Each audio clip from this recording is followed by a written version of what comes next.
वाला हो, जो बीमार हो, या जो भी राजा हो, बेविचारी हो, बलात्कारी हो, चोर उचक्का हो, कैसा भी हो, वो राजा का अगर बेटा है, वो कितना भी नशेड़ी भंगेड़ी कुछ भी है, वही राजा बनेगा। दूसरे लोगों का अधिकार नहीं होता था रजवाड़े में। तो ये रजवाड़े की जो प्रथा जो थी, उसके बाद में भारत का संविधान जब लागू हुआ तो यहाँ पे मताधिकार रखा गया आर्टिकल 326 में, और ये कहा गया कि ये लिखा गया बाकायदा कि जो लोग अपने मताधिकार से एक लोक सेवक चुनेंगे, और इस तरह से एक एक करके देश में 543 जो मेंबर ऑफ पार्लियामेंट चुने जाते हैं वो लोक सेवक होते हैं, और उन लोक सेवकों में एक प्रधान लोक सेवक होता है, और एक सर्वोच्च पद रखा गया था राष्ट्रपति का। अगर देश में शासन प्रणाली अगर ठीक ना चले तो राष्ट्रपति जी उस सरकार को भंग कर सकते हैं, भंग करने का आदेश दे सकते हैं, अपना शासन लागू कर सकते हैं, क्योंकि राष्ट्रपति जी को पावर होती है। राष्ट्रपति चाहें तो अपने हाथ में पूरा सिस्टम ले सकते हैं, वो सरकार को भंग करके राष्ट्रपति शासन लगा सकते हैं, सरकार को बुला के पूछ सकते हैं कि ऐसा कुकृत्य आखिर हो क्यों रहा है, क्यों हुआ है। लेकिन व्यवस्था ये है कि जिनके हाथ में सत्ता है उनको ऊंची जाति कहा जाता है, स्वर्ण कहा जाता है। ये जातिवाद राहुल साहब कब तक चलेगा? ये जब तक चलेगा जब तक इस देश में यहाँ का जो अबोरिजिनल इंडिजीनियस है, जो यहाँ का जो आदिवासी मूल निवासी है, अगर वो सिर्फ आदिवासी अपने आप को कहना शुरू कर दे कि मैं यहाँ का आदिवासी हूँ, मैं इंसान हूँ, प्रकृति को मानने वाले लोग होते हैं। बिल्कुल जातिवाद से सहमत हम भी नहीं हैं राहुल कुमार सागर साहब, बिल्कुल सहमत नहीं हैं हम भी जातिवादी से। आपने सवाल किया है कि हम इससे सहमत नहीं हैं। बिल्कुल जातिवाद नहीं होना चाहिए। जैसे एक कुत्ता है, एक भैंस है, एक गाय है, एक बकरी है, एक कीड़ा मकोड़ा है, एक चींटा है, मकोड़ा है, एक सांप है, बिच्छू है, उसकी एक प्रजाति होती है। ऐसे ही एक आदमी की भी एक प्रजाति होती है। आदमी भी ऐसे ही एक जीव है और उसकी इंसान ही जाति है। और इंसानियत जो शब्द है वो इतना बड़ा होता है, अगर जिसके अंदर इंसानियत आ जाती है वो तो जाति धर्म वर्ग जैसी प्रथाओं को मानता ही नहीं है, क्योंकि ये सब के सब मानवकृत व्यवस्था हैं। दुनिया प्रकृति ने बनाई है और लोग उस प्रकृति को ईश्वर कहते हैं। ईश्वर के विभिन्न विभिन्न नाम दिए हैं, उन नामों को लेने वाले लोग भी यही कहते हैं कि सबका रचयिता एक है। अगर सबका रचयिता एक है, जिसको प्रभु कहते हैं,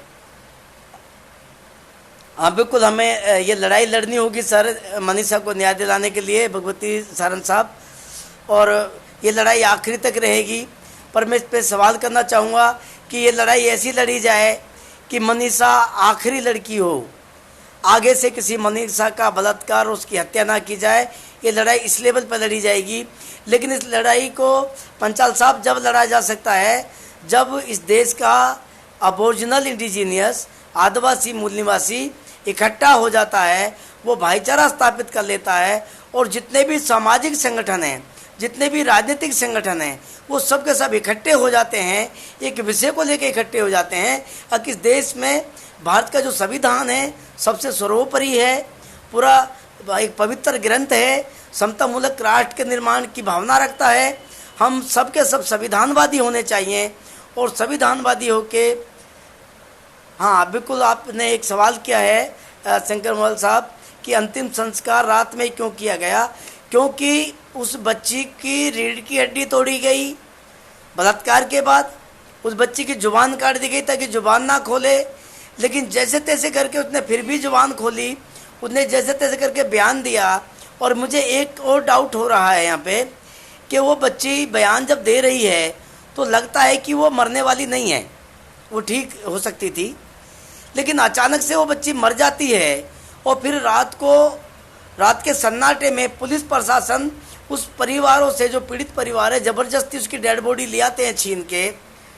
और उस बिल्कुल मैं आपकी बात अभी कह रहा था अमित साहब कि आपको श्रद्धांजलि देने से रोका गया, बिल्कुल अब इस बात पर मैं आ रहा हूँ। तो उस बच्ची को उसके परिजन से छीन के और पुलिस वाले एक सिर्फ गाड़ी में डेड बॉडी को रख के और जल्दी जल्दी में उस बच्ची को जंगल में जला रहे हैं, वो वीडियो मैंने देखा है।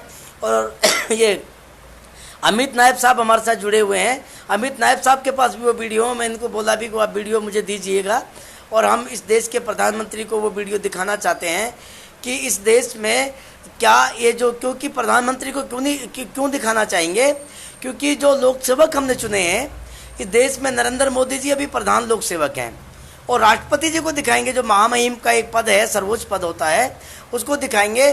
सुप्रीम कोर्ट तक हम लेके जाएंगे कि वो जो बच्ची कह रही है, जिन दरिंदों का नाम ले रही है कि मेरे साथ बलात्कार हुआ है, वो परिवार वाले कह रहे हैं, उसकी माँ चिल्ला रही है कि मेरी बच्ची बगैर शादीशुदा थी, कि मेरी बच्ची के हाथ पे मुझे मेहंदी या हल्दी कुछ लगा देने दीजिए, मेरी बच्ची को मैं भगत साहब आपका बहुत बहुत स्वागत है, और शीतल खेरालिया जी आपका बहुत बहुत स्वागत है। उसकी माँ चीख रही है बच्ची की कि मेरी बच्ची को हल्दी या मेहंदी लगा लेने दीजिए, लेकिन पुलिस वाले ज़बरदस्ती बच्ची को लेके और रात को 2:30 बजे उसको संस्कार करते हैं। और जब पत्रकार वहाँ जाता है तो पत्रकार पूछता है, एक लड़की पूछती है पत्रकार अंधेरे में, उसकी शक्ल नहीं दिखाई दे रही थी, लेकिन उस पुलिसकर्मी की शक्ल दिखाई देती है। उसे पूछती है कि सर ये बता दीजिए कि जो आप जला रहे हो, ये डेड बॉडी जला रहे हो, ये क्या जला रहे हो, आप हमें बता दीजिए। तो पुलिस प्रशासन का आदमी क्या कहता है कि मुझे आप मुख्यमंत्री से जाके बात कीजिए, मुझे ऊपर से आदेश आया है कि मैं आप लोगों को ना तो बताऊं कि मैं क्या कर रहा हूं, और ना मैं ये बताऊंगा कि मैं किसको जला रहा हूं, मुझे तो मुख्यमंत्री ने यहाँ पे इसलिए भेजा है। राहुल साहब, इसमें सरकार और प्रशासन का हाथ है, बिल्कुल आप सही कह रहे हैं। वो प्रशासनिक अधिकारी कहता है पुलिस वाला कि मैं तो कस्टम डिपार्टमेंट का आदमी हूँ और मेरी ड्यूटी लगाई गई है, लॉ एंड ऑर्डर ने मेरी ड्यूटी लगाई है। क्लियर बोलता है वीडियो में, लॉ एंड ऑर्डर ने मेरी ड्यूटी लगाई है। क्यों ड्यूटी लगाई? ताकि आप लोगों को रोका जा सके। यानी आप लोग जिसको हम जला रहे हैं बच्ची को रात को 2:30 बजे, आप उसकी डेड बॉडी को रोकें, और रोकने के बाद में होता क्या, ये गंभीर विषय है। जो पोस्टमार्टम अभी बच्ची का हुआ सफदरजंग हॉस्पिटल में, और उसकी जो रिपोर्ट जहां भेजी गई है, उस रिपोर्ट को दबाया जा सकता है, बदला जा सकता है। इसलिए जो जागरूक लोग वहां जब पहुंचे, जब सामाजिक संगठन पहुंचे, अमित नायब जैसे लोग वहां पहुंचे जो श्रद्धांजलि दे रहे थे, जिनको रोका गया वहां पे, मैं आपको पहले बता दूं, आर्टिकल 19 में आपको अधिकार दिया गया है, कोई भी पुलिस का अधिकारी आपको रोक नहीं सकता है आवाज़ उठाने से, आपके साथ कुछ गलत हो रहा है तो उस बच्चे को जलाने के पीछे कारण क्या है? अगर आप उसको पोस्टमार्टम करा देते हैं, आप किसी जानकार हॉस्पिटल में या किसी डॉक्टर से, परिचित डॉक्टर से, क्योंकि अब तो SC ST OBC और माइनॉरिटीज़ में डॉक्टर भी हैं, कुछ हॉस्पिटल भी हैं, अगर उस बच्ची को ले जाके अगर उसका रीचेकअप करा दिया जाए, उसकी बॉडी का, उसका दोबारा से पोस्टमार्टम करा दिया जाए, तो उसमें बहुत सारी चीज़ें निकल के सामने आ सकती थी। इसलिए उस सबूत को मिटाने के लिए, और सबूत को क्यों मिटाया जा रहा है? क्योंकि जो बच्चे हैं जिन्होंने बलात्कार किया है, मैं ये नहीं कहना चाहता कि बलात्कारी की कोई जात होती है, बलात्कारी का ना कोई धर्म होता है ना जाति होती है, वो दरिंदा होता है, नरपिशाच होता है, नरभक्षी होता है, ऐसे आदमी की कोई जात धर्म नहीं होती है। लेकिन जो बच्चे इस तरीके का अपराध करते हैं, जो ये दरिंदगी करते हैं, उसको बचाने के लिए अगर कोई लोग निकल के बाहर आते हैं तो ये और ज़्यादा जघन्य अपराध बन जाता है। तो ऐसा हुआ है। अभी मैंने एक पेपर की कटिंग को पढ़ा जिसमें उसकी जो जाति है, जो राजपूत या ठाकुर है, जो जिसको ऊंची जाति कहा जाता है जातीय वर्ण व्यवस्था में, उस जाति के लोग कहते हैं कि हमारे बच्चों को निर्दोष फंसाया गया है। ये सिर्फ एक मारपीट का मामला था, और एक को दीपक नाम का लड़का का नाम लेते हैं वो, कि सिर्फ उस लड़के ने उसके साथ में मारपीट करी थी, और मारपीट के मुकदमे को झूठा बलात्कार का मुकदमा बनाया गया है। और राहुल साहब, आप कहते हैं प्रशासन दोषियों को बचाने के लिए ये कर रहा है, पर हम ऐसा नहीं होने देंगे। बिल्कुल ठीक कह रहे हैं, क्योंकि हम क्यों नहीं होने देंगे कि जो मृतिका है, जो बच्ची है जिसके साथ हादसा हुआ है, वो बच्ची भी बयान दे के गई है कि मेरे साथ में पहले भी बलात्कार किया गया, की कोशिश की गई। राकेश राय साहब, आपका बहुत बहुत स्वागत। और अभी मेरे साथ जो 4 लड़के थे, उनमें से 2 लड़के इसका सहयोग कर रहे थे, और 2 लड़कों ने सामूहिक बलात्कार किया, और उन्होंने मारा पिटा, और उन्होंने हड्डी तोड़ी, जुबान काटी। उसके बाद में वो बच्ची कहती है कि जब कोई वहाँ आ गया तो उसको देख के भाग गए, वो कुछ ऐसा 2 लड़के वहाँ से भाग गए, नहीं तो वो भी बलात्कार करते। लेकिन दोषी वो भी इतने ही है, क्योंकि वो भी उस मारपीट में शामिल है, 4 लड़के, और बलात्कार में शामिल है। क्योंकि 2 अगर बलात्कार कर रहे हैं, अगर 2 का भी नंबर आता तो वो दोनों भी बलात्कार करते। इसका मतलब चारों को ही फांसी होनी चाहिए, चारों दोषी हैं। तो मामला यहाँ आता है कि जब हमारे साथी रात को शाम को कुछ कैंडल लेके शांतिपूर्वक तरीके से, जैसे अमित नायब जी ने मुझे बताया कि वो जब एक श्रद्धांजलि देने के लिए गए मोमबत्ती जला के, तो क्या हुआ, वहाँ के प्रशासनिक अधिकारियों ने, जो पुलिस वाले हैं, उन्होंने कह दिया कि धारा 144 लगा दी गई है और अब आप श्रद्धांजलि भी नहीं दे सकते। उनको उठा के वहाँ से भगा दिया। एक तरफ धारा 144 लगा के, 144 क्यों लगाई गई, ताकि समाज इकट्ठा ना हो, आंदोलन ना करे। ये विषय की ओर लेके जाना चाहता हूँ आपको। जब इस देश में ज्योति पांडे का बलात्कार हुआ, ज्योति पांडे मैं इसलिए नाम ले रहा हूँ कि उसको दामनी, निर्भया, पता नहीं क्या क्या बोला लोगों ने, और उसका बलात्कार भी स्वर्ण जाति के बच्चों ने किया। लेकिन वहाँ दिक्कत क्या थी, लड़की ब्राह्मण थी और जो बलात्कार करने वाले लड़के थे वो ठाकुर थे। तो वहाँ पे एक व्यवस्था में ब्राह्मण ठाकुर से ज़्यादा ऊंचा है। तो पूरे देश में एक आंदोलन हुआ और उन लड़कों को फांसी हुई, सज़ा मिली। एक लड़के को जेल में मार दिया गया या मर गया, जो राम सिंह जो था। बिल्कुल आप मोहल साहब बता रहे हैं, सर मीडिया के बारे में भी 2 शब्द कह दीजिए। बिल्कुल आप ठीक कह रहे हैं।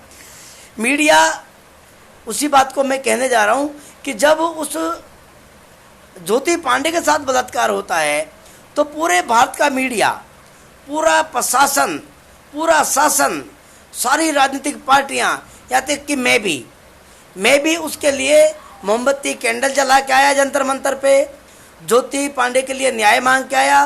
क्योंकि मेरे लिए ज्योति पांडे सिर्फ एक ब्राह्मण लड़की नहीं थी, मेरे देश की एक लड़की थी, मेरी बेटी, मेरी बहन थी। और मैं अपनी बेटी और बहन के साथ जो दरिंदगी की जिन लोगों ने, उसके लिए न्याय के लिए मैं भी गया। दोबारा से एक लड़की अभी प्रियंका रेड्डी, डॉक्टर प्रियंका रेड्डी का बलात्कार करके उसको जला दिया गया, वो भी ब्राह्मण थी। उस ब्राह्मण बेटी के लिए, प्रियंका रेड्डी के लिए भी मैंने खुद ने आंदोलन किया, देश के लोगों ने आंदोलन किया, सारे मीडिया ने चिल्ला चिल्ला के बोला। लेकिन इस देश में हर 3 मिनट में जिसको अछूत कहा जाता है, जिसको समाज से बहिष्कृत कर दिया गया, जिसको सबसे निचले छोटे पायदान पर रखा गया, उसको जाति में जिसको चूड़ा चमार कहा गया, जो शहर में अपने आप को वाल्मीकि या जाटव हम कह देते हैं, या जो अन्य जो जातियां हैं जैसे मेघवाल है, पासी है, डोम डोमार है, हांडी संथाल है और बसर है, बहुत सारी जो जातियां जिनको निचले पायदान पर रखा गया है, उन जातियों के साथ में जो सामूहिक बलात्कार होते हैं, उनकी हत्याएं होती हैं, उसके लिए कोई मीडिया आवाज़ नहीं उठाता है, कोई प्रशासनिक अधिकारी उसकी पैरवी नहीं करता है, कोई न्यायालय उसकी नहीं सुनता है। यहाँ पे न्यायालय में भी, राजुद्दीन सिद्दीकी साहब आपका बहुत बहुत स्वागत है। यहाँ तक कि जो न्यायालय है, जो इंडिपेंडेंट है न्यायालय, जो जुडिशरी है, हमारे साथ वो भी भेदभाव करती है। उसका कारण है क्योंकि जातीय व्यवस्था में जिसको सबसे ज़्यादा अधिकार मिला, जो ऊंचे लेवल पे है, वो उस अधिकार के माध्यम से जो जुडिशरी है, सुप्रीम कोर्ट में 100% कब्जा किसका है, जिनको ज़्यादा अधिकार मिला, जो सबसे ऊंची जाति पे हैं। भारत के 18 हाई कोर्ट हैं। गुलाम हैदर साहब आपका स्वागत है। अदालत बिक चुका है। सर बिका नहीं है हैदर साहब, अदालत उन लोगों के कब्जे में है जिन लोगों को इस जातीय व्यवस्था में सबसे ऊंचा स्थान मिला। इसलिए जुडिशरी में सबसे ज़्यादा संख्या उन लोगों की है, और जिसकी संख्या ज़्यादा होती है, जिसके हाथ में पावर होती है, जुडिशरी पावर जिसके पास है, तीनों सेनाएं जिसके पास हैं, सत्ता जिनके पास है, गृह मंत्रालय जिनके पास है, तो वो कुछ भी कर सकते हैं। हम लोग कौन हैं? हम प्रजा हैं, कीड़े मकोड़े हैं। हालांकि भारतीय संविधान हमें मताधिकारी बनाता है, हमें ज़्यादा बड़ा दर्जा देता है, और हमारे जो चुने गए जो मताधिकार से जो लोग हैं, उन लोगों को हमारा सेवक बनाता है, लोक सेवक बनाता है। लेकिन दिक्कत क्या है, भारतीय संविधान को शासक वर्ग मानता नहीं है, और कभी हमारे देश में भारतीय संविधान को पढ़ाया नहीं गया। हमारे अन्य, बिल्कुल आप ये जो कह सकते हैं हैदर साहब कि सबसे बड़ा जो कातिल जनता खुद है, बिल्कुल आप ठीक कहते हैं। जो धर्म सिंह साहब आपका बहुत बहुत स्वागत है। विजय बागमरे साहब आपका बहुत बहुत स्वागत है। जनता इसलिए दोषी हो सकती है, आप ठीक कह रहे हैं, क्योंकि जब जनता के पास भारतीय संविधान आया, जब जनता के पास आर्टिकल 326 आया, मताधिकार आया, तो उसने 70 साल में संविधानवादी लोगों को नहीं चुना। क्यों नहीं चुना? क्योंकि उन्होंने भारतीय संविधान को कभी माना ही नहीं। आप सिद्दीकी साहब कहते हैं कि सर मुझे लगता है कि आज फिर फूलन को जन्म लेना होगा।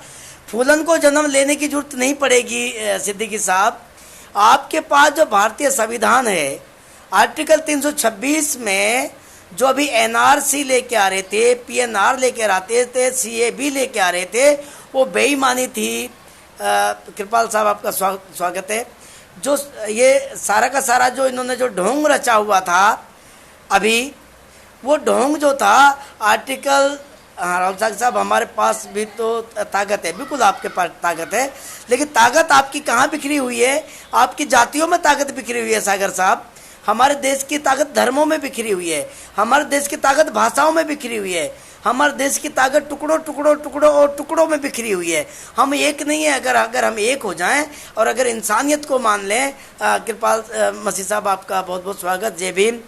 अभी कृपाल मसीह साहब ने कैंडल मार्च किया और बड़ी संख्या में लोगों ने फांसी की मांग करी है कातिलों के लिए, और कृपाल मसीह जी का बड़ा बड़ा स्वागत, बड़ा बड़ा धन्यवाद भी करता हूं कि बड़ी मात्रा में लोगों को इकट्ठा किया त्रिलोकपुरी में, अभी खिचड़ीपुर में, और बहुत लंबा एक जुलूस भी निकाला, लोगों को जागरूक किया है कि बेटी के लिए न्याय करो।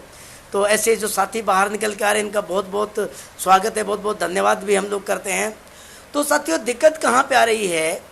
जिसके पास पूरी की पूरी पावर है, आपके पास संविधान की पावर है, संविधान में आपको मताधिकार है। अगर आप चाहें तो सत्ता बदल के संविधानवादी सरकार बना सकते हैं, लेकिन उसके लिए आपको जो शब्द बोला गया था 26 नवंबर 1949 को, जब संविधान को पटल पे रखा गया था, फिर 26 जनवरी 1950 को लागू किया गया, तो इस देश में जो 389 संविधान के सदस्य थे, 8 कमेटियां थी, 168 दिन जिस पे चर्चा हुई थी, बहस हुई थी, मीटिंग हुई थी। विशेषकर उस चर्चा में मुस्लिम भी था, बौद्ध भी था, सिख भी था, ईसाई भी था।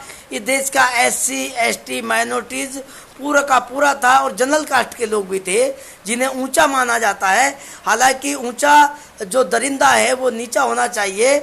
भारत को जाति धर्म पर बांटना क्या सही है? बिल्कुल आप ठीक कह रहे हैं शंकर गोयल साहब।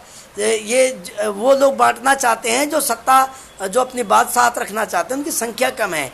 इसलिए वो, अगर वो कहते हैं ना, आर्य वर्ते जम्बू द्वीपे भारत खंडे खंडे, एक नारा है ना, आर्य वर्ते जम्बू द्वीपे भारत खंडे खंडे, हम आदिवासी हैं। बिल्कुल आपने ये बिल्कुल सही कहा है। ये 96 में जब आवाम संगठन का निर्माण हुआ और 2001 में हम लोगों ने बड़ी मात्रा में इस आदिवासी शब्द को इस्तेमाल किया, शुरुआत करी इसकी। फिर हमारी मुलाकात RN ढाका जी से मुलाकात हुई, जो आधर्म गुरु हैं। फिर हम लोगों ने मिल के इस शब्द को और ज़्यादा 2004 में और ज़्यादा इसको रूप दिया, और 2004 से लेके अभी तक अब लाखों लोग आदिवासी लिखते हैं। आदिवासी का मतलब भी होता है, मैंने कुछ किताबें लिखी हुई हैं। राहुल सागर साहब, आप, मेरा नंबर है, आप नोट कर सकते हैं, 9910158994, 9910158994। तो ये नंबर है, आप में से किताब भी ले सकते हैं। आदिवासी पहचान के ऊपर मैंने कुछ किताबें लिखी हुई हैं, क्योंकि आदिवासी पहचान को पूरी तरह से स्थापित करना हमारा उद्देश्य रहा था। हम जाति विहीन समाज की स्थापना करना चाहते थे कि इस देश में जाति नहीं होनी चाहिए। आदिवासी का मतलब होता है प्रथम वंश के लोग। इस देश में जो प्रथम वंश में जो जन्मे, उसको हम अंग्रेजी में ये भी कह सकते हैं people of the universe, first civilisation, ये भी कह सकते हैं। हमने इसका अर्थ पहले ये निकाला था, people of the universe, first civilisation. जिन्होंने सबसे पहले सभ्यता को विकसित किया वो आदिवासी लोग हैं। और आद हम प्रकृति को कहते हैं, प्रारंभ को कहते हैं। और सारे संसार में पूरे जितने जीव हैं, चाहे वनस्पति है, जो चारों के चारों सृष्टियां हैं, अंडज पिंडज उपमज स्थावर, सारी की सारी ये हमारा कैडर होता है। राहुल सागर साहब अगर आपका मुलाकात होगी तो अंडज पिंडज उपमज स्थावर 4 तरह की सृष्टियाँ होती हैं, उसमें आदिवंशी पहचान कैसे होती है हम उसको ये बिल्कुल अमित नायब साहब आपको बुक मिलेगी और आपके पास मैं पहुंचा दूंगा, खुद उत्तर प्रदेश आ जाऊंगा आपके पास में। मैं खुश होता हूं अगर कोई मेरी किताबें पढ़ लेता है तो। मैं अभी भी किताब लिख रहा हूं, एक किताब लिख रहा हूं अलौकिक ईश्वर या मानवकृत व्यवस्था, वो करीब करीब 300-400 पेज की किताब होगी। आप लोगों से मदद भी मांगूंगा उस किताब के लिए। साथियों, दिक्कत कहाँ पे आ रही है, हम संविधान हमारे पास जब आया, हम संविधानवादी नहीं बन पाए। संविधान में अभी मैंने बताया 168 मीटिंग हुई, 389 सदस्य रहे उसके, हर जाति धर्म के लोग रहे उसके, SC ST OBC माइनॉरिटीज़ के लोग रहे, जनरल कास्ट के भी सदस्य रहे, और उन सभी सदस्यों ने उसको आत्मार्पित किया। संविधान को आत्मार्पित करने का मतलब है, और अभी हमारे प्रधानमंत्री जी ने बोला था, नरेंद्र मोदी जी ने, मैं भारतीय संविधान को अपना धर्म मानता हूँ। धर्म का मतलब कर्तव्य होता है साथियों, और जिनको हम धर्म कहते हैं वो मजहब हैं, मजहब, हम मजहबों में बटे हुए लोग हैं। धर्म का मतलब कर्तव्य होता है। उसने कहा था अच्छा आपसे मुलाकात हुई है राहुल साहब, तो बहुत बहुत अच्छा लगा मुझे, और दोबारा फिर मुलाकात करेंगे, कुछ किताबें भी मैं आपको दूंगा। हम लोग मजहबों में जो बटे हुए हैं, तो धर्म जो होता है एक कर्तव्य होता है, और देश के लोगों ने भारतीय संविधान को, अच्छा मेरे घर पे मुलाकात हुई थी, ये तो बहुत अच्छी बात है सर, दोबारा से आप आ जाइए, आपका स्वागत है। तो हमने भारतीय संविधान को अगर धर्म की तरह मान लिया होता, ये सिद्दीकी साहब कहते हैं सर अगर सर हम आज खामोश रहे तो क्या होगा देश का। बिल्कुल आप ठीक कहते हैं, क्या होगा इसका एक जवाब है मेरे पास में। मैं चाहता था चर्चा करूं, मैं अपनी अपनी बात ना कहूं, आपसे चर्चा करूं। 2024 तक, 2024 में भारतीय जनता पार्टी दोबारा से सरकार में सत्ता में आएगी, आपको अभी बता रहा हूं। इसका रिएक्शन है, अगर हम एक्शन लेते हैं तो रिएक्शन नहीं होगा, हम एक्शन नहीं ले रहे हैं तो उसका रिएक्शन क्या होगा। 2024 में भारतीय जनता पार्टी की सरकार पुनः बनेगी, और RSS की जो स्थापना जब हुई थी, जिस उद्देश्य से हुई थी, सिद्दीकी साहब स्पेशल बता रहा हूँ, सभी साथियों को बता रहा हूँ, तो क्या होगा, इस देश को हिंदू राष्ट्र घोषित कर दिया जाएगा। ये उनकी एक वो प्रतिज्ञा थी कि जिस दिन हमारे संगठन को 100 साल पूरे हो जाएंगे, हम इस देश को हिंदू राष्ट्र घोषित कर देंगे, हिंदू राष्ट्र घोषित कर देंगे। अब हिंदू कौन है, हिंदू लॉ एक है, हिंदू लॉ के अकॉर्डिंग 3% जो स्मार्टा ब्राह्मण है सिर्फ वो हिंदू है, बाकी जो पंडित है, ये जो द्विवेदी चतुर्वेदी त्रिवेदी ये डिग्रियां हैं, ये भी जातियां हैं, ये भी ब्राह्मण नहीं हैं, ठाकुर भी ब्राह्मण नहीं है, बनिया भी ब्राह्मण नहीं है, और यह शूद्र और माइनॉरिटी तो ब्राह्मण है ही नहीं। तो जो ब्राह्मण है वही हिंदू है, वो 3% है स्मार्टा ब्राह्मण। ये आपको कहाँ से मिलेगा, स्मार्टा सूत्रा मिलेगा, हिंदू लॉ मिलेगा। अभी भी इस देश में जुडिशरी में हिंदू लॉ चलता है आपका। जब आप शादी करते हैं किसी लड़की से, तो उसके साथ आपको छोड़ना है, उसको आप घर से भगाना है, तो आपके पास मुकदमा हो जाएगा। मुकदमे के तहत में आपको धाराएं लगाई जाएंगी, हिंदू एक्ट के तहत में धाराएं लगती हैं, वो सभी धर्मों पे लगती हैं। मुस्लिम लड़की भी अगर कंप्लेंट करती है, तो जब वो कोर्ट में मुकदमा जाता है, तो जो धाराएं लगाई जाती हैं वो हिंदू एक्ट के तहत लगाई जाती हैं, क्योंकि जो एक्ट जो बनाए हुए हैं, IPC एक्ट जो बनाए हुए हैं, ये भारतीय संविधान से अलग का मामला है, ये अलग का मामला है। जुडिशरी जो वो बनी वो उसकी है, लेकिन जो IPC एक्ट बनाए थे ये अलग का मामला है। और ये जब लॉर्ड मैकाले जब यहाँ पे आए थे 1832 में, ये कानून बन गए थे, आप लोगों को पता होगा, लॉर्ड मैकाले ने कानून बनाए थे। वो कानून किसी और लिए बनाए थे, बिल्कुल हम हिंदू नहीं हैं, ये तो हम कह रहे हैं, राहुल कुमार सागर साहब, ये हम कह रहे हैं कि हम हिंदू नहीं हैं, लेकिन व्यवस्था हमारे पास हिंदू की थोपी गई है।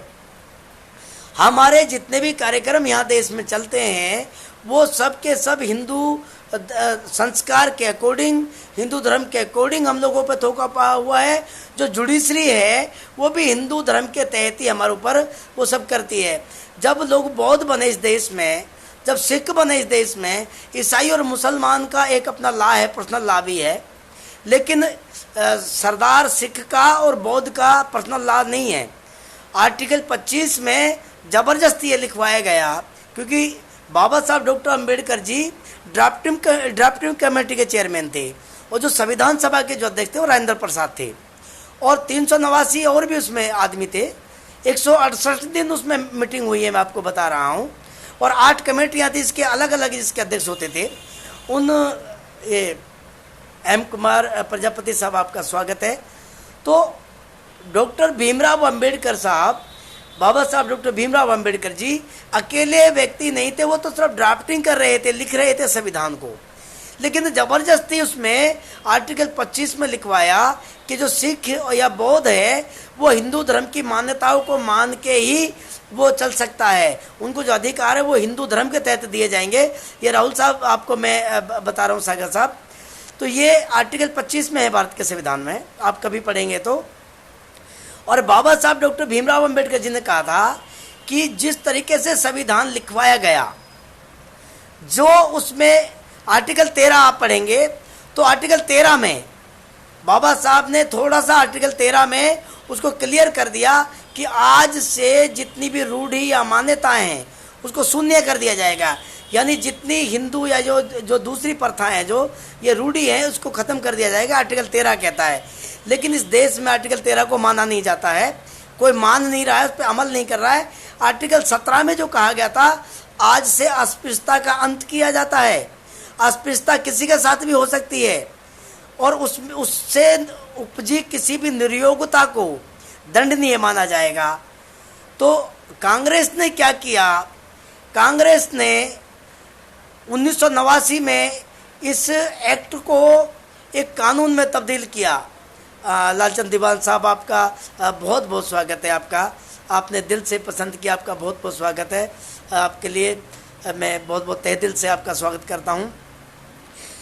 कांग्रेस ने 1989 में इस आर्टिकल को ऐसे घुमा दिया, क्यों घुमाया, क्योंकि उस समय मंडल का एक आंदोलन चल रहा था, मंडल कमीशन का आंदोलन चल रहा था। मंडल कमीशन क्या है कि जितना पिछड़ा वर्ग होता है, जो 52.5% जिसको आंका गया जिसको हम ओबीसी बोलते हैं, एक बैकवर्ड समाज जो साइमन कमीशन ने रिपोर्ट बनाई, कौन सा, जिसको अनुसूचित जाति बोलते हैं, एक ट्राइबल बनाया जिसको गिनती नहीं किया गया, जो जंगल में रहता है, जो आजकल यहाँ पे, आज यहाँ तो कल कहीं और रहेगा, 7.5% नापा गया, और जिसको ओबीसी कहा जाता है। बाबा साहब डॉक्टर अम्बेडकर ने कहा कि साइमन साहब ये पूरी गिनती नहीं है, जिनको आपने सूचीबद्ध किया है, जो अनुसूचित जो थे, अनुसूचित जातियाँ जो थी, जो सूची में नहीं थी, जो अधिकारों से बाहर निकाल दी गई थी, इनको सूचीबद्ध करके अनुसूचित जाति जब बनाया गया तो कहा कि ये पूरा नहीं है, ये पिछड़ा जो समाज है मेरा, ये जो 52% है ये भी पिछड़ा समाज है। हाँ, बहुत अच्छा है राहुल साहब, आप मेरे को सुन रहे हैं, बहुत बहुत धन्यवाद। तो जो पिछड़ा जो समाज है उसमें जिसकी काउंटिंग नहीं करी गई, पिंकेश कुशवाहा साहब, आपका बहुत बहुत स्वागत है। दलित ओबीसी माइनॉरिटी संघर्ष करो, बिल्कुल आप ठीक कह रहे हैं। हम दलित ओबीसी माइनॉरिटी नहीं है, हम सब पिछड़े हुए हैं, जिसको पिछाड़ दिया गया है।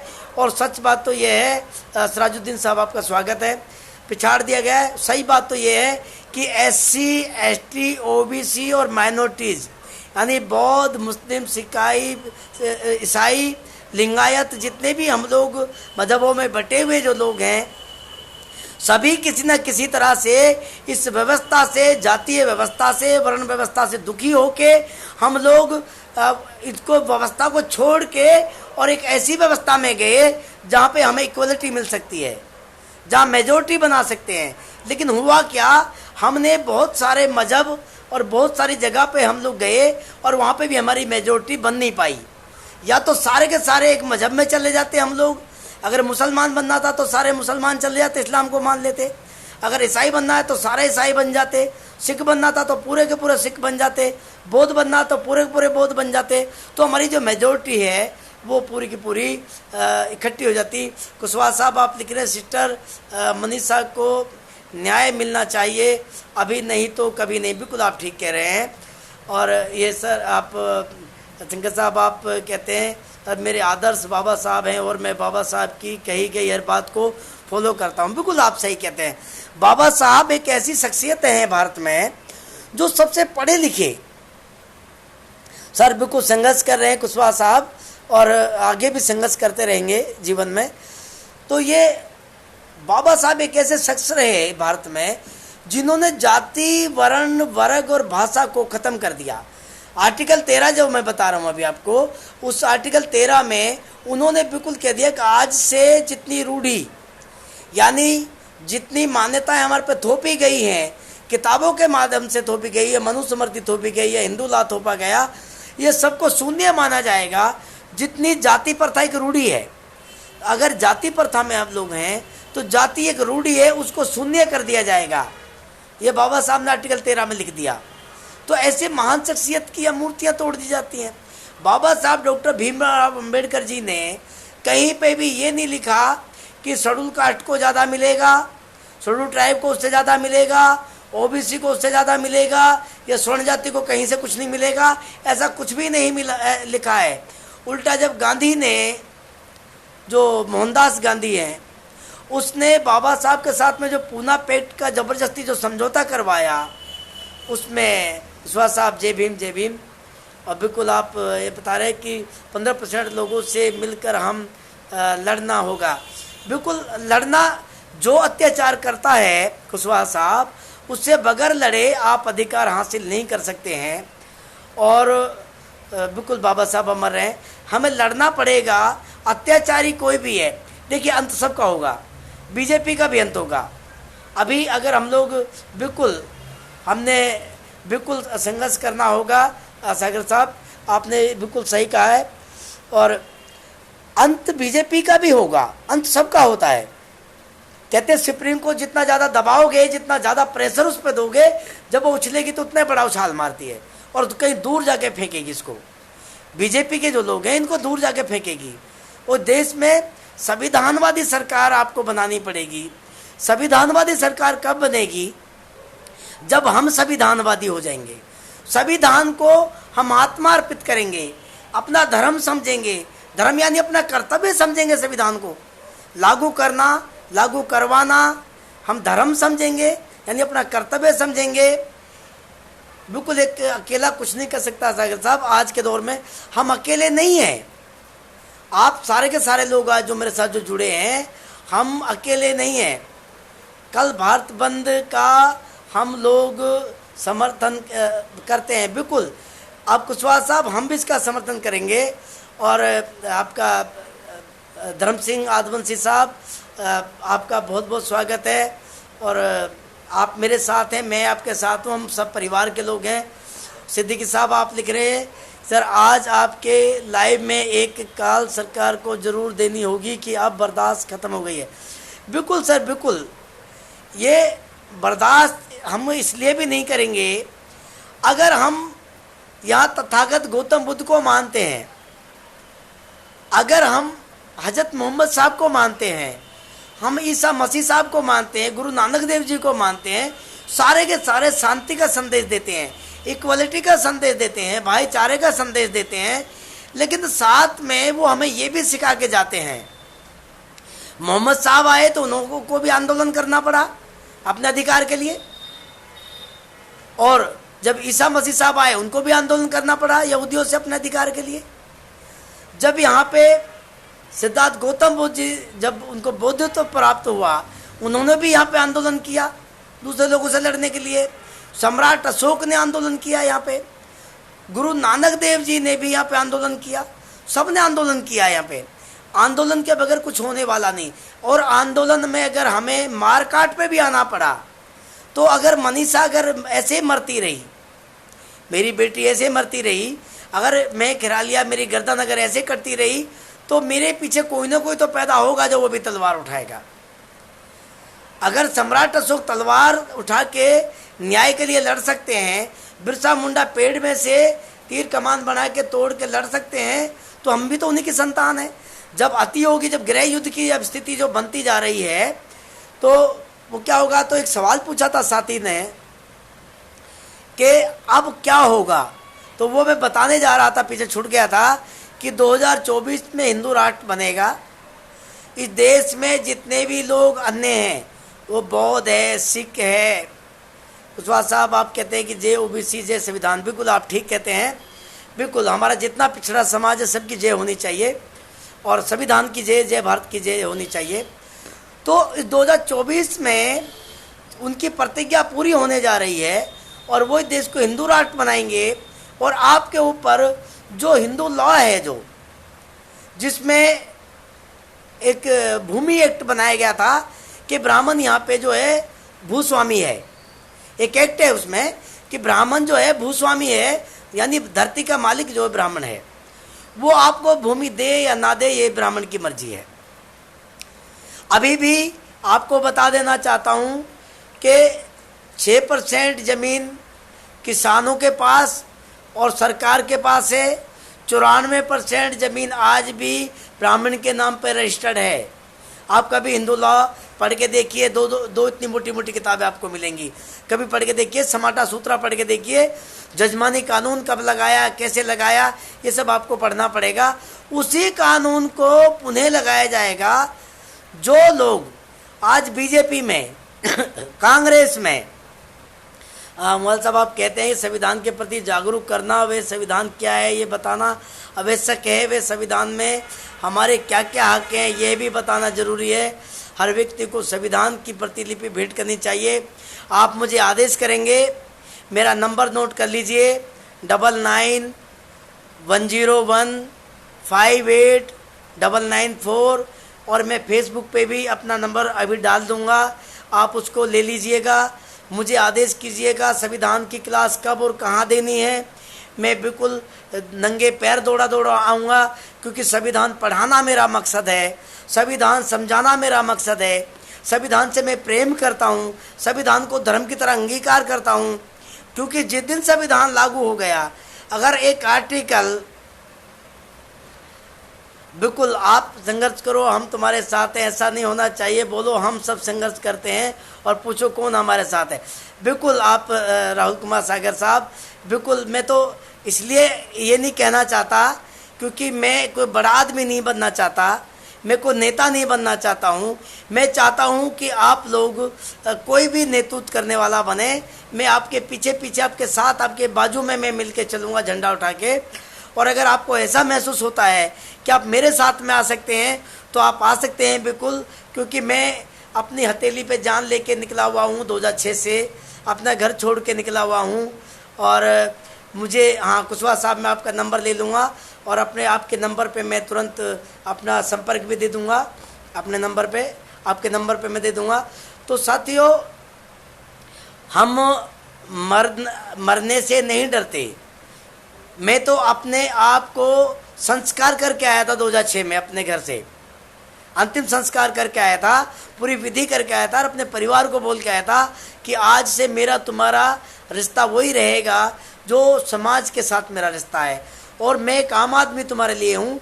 कभी अगर समाज की तरह अगर तुम्हारे साथ भी कभी पीड़ा होती है, कोई शोषण या अत्याचार होता है, तो मैं तुम्हारे लिए भी ऐसे ही आऊँगा जैसे मैं अन्य समाज के लिए जाता हूँ। तो मैं तो 2006 से अपना घर छोड़ कर आया हुआ हूँ और 20-22 प्रदेशों में मैं काम करता हूँ। अधिकतर जीवन ट्रेनों में गुजरा है या लोगों में गुजरा है। अगर आप मेरे साथ में अगर जुड़ना चाहते हैं तो ये तो बहुत अच्छा हो जाएगा, मुझे और मजबूती मिल जाएगी, मेरे बहुत सारे बाजू जुड़ जाएंगे तो मैं थोड़ी सी ताकत और मिल जाएगी। मैं आप लोगों के ये आंदोलन को और आगे बढ़ा दूंगा। अगर आप आते हैं तो बहुत बहुत आपका स्वागत है। तो 2024 में संविधान को उठा के फेंक दिया जाता, ऐसा इनका विचार था। लेकिन कुछ मेरे जैसे जो लोग हैं उन्होंने देखा ये खैरालिया बहुत संविधान पढ़ाता है। दूसरे लोगों को देखा कि ये लोग भी आज संविधान की बात कर रहे हैं। जब एनआरसी आया तो मुस्लिम भाई भी संविधान को लेके बैठ गए। उन्होंने देखा कि संविधान को बदलने से हो सकता है ज़्यादा दिक्कत आ जाए। तो हाँ, पिंकेश कुशवाहा साहब आपका नंबर मैं ले लूँगा। आपका बहुत बहुत धन्यवाद, आपने नंबर दिया है। उन्हें लगा अगर संविधान बदल दिया गया तो इस देश में हो सकता है गृह युद्ध हो जाए। उन्होंने उसका दूसरा तरीका निकाला। क्या तरीका निकाला है कि जितने भी सरकारी संस्थान हैं उन सबको प्राइवेटाइजेशन में कर दो। उनको सबको निजी हाथों में दे दो, प्राइवेट कर दो। अगर आपके पास में सरकारी जो जितने भी कारखाने हैं, फैक्ट्रियां हैं, इंडस्ट्रीज़ है, जितने आपके रेलवे है डिपार्टमेंट है, आपका एयरपोर्ट है, एयरपोर्ट का अथॉरिटी है, जितने भी आपके सरकारी संस्थान है, अगर उनको ठेके पे दे दिया जाता है, इसका मतलब है कि जो प्रशासनिक जो व्यवस्था है वो एकदम से ख़त्म हो जाएगी।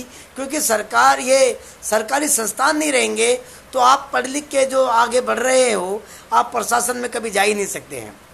जब आप प्रशासन में नहीं जाएंगे तो जो संविधान है आपका वो बिल्कुल बेकार हो जाएगा। आपने देखा सरकारी स्कूलों को ख़त्म किया जा रहा है। मध्य प्रदेश में मैं अभी गया था, 128 गांव में मैं पद यात्रा करके आया, जितने भी हमारे आदिवासी क्षेत्र हैं।